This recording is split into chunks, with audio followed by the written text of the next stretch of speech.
さんこんにちは。 Everyday Japanese by Aya を聞いてくださってありがとうございます。今回は前回のエピソードでお話しした通りフィラー言葉について話していきたいと思います。皆さんはどんなフィラー言葉を知っていますか？やなどは知っていますか？今日は私がよく使うフィラー言葉をご紹介します。この言葉を使うだけでもっと自然な日本語になると思います。なのでぜひ覚えて使ってみましょう。まずはです。この言葉は人に話しかけたいときに使います。すみませんということが多いです。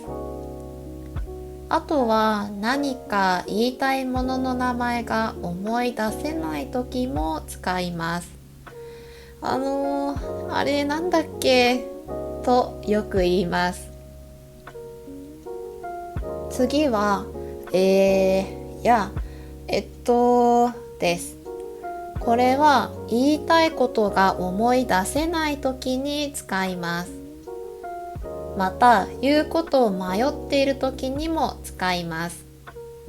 頭の中でどう返事しようかなと思っているときですね。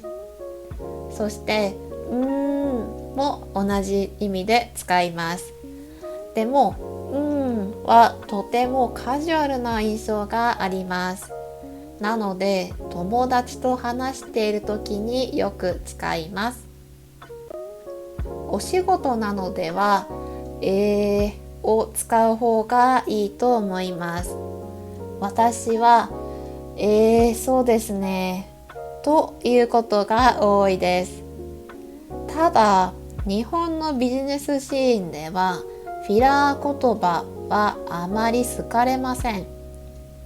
言わないのが一番いいと考えられています。次に紹介するのはまあです。何か妥協をするときに使うことが多いです。今日はこのくらいにしようとかです。少し高いけど必要だしなとも使えます。そして言いたいことに確信がないときはなんかを使います。なんか暗い気がするとかです。この服なんか微妙だなとかも言います。自分の意見をはっきり主張したくないときに便利です。どうでしたか？皆さんどのくらい知っていましたか？日本語のフィラー言葉はまだまだあると思います。これ知っているよというものがあればぜひコメントで教えてください。そして実際の会話でもぜひ忘れずに使ってみてくださいね。今回のエピソードはここまでです。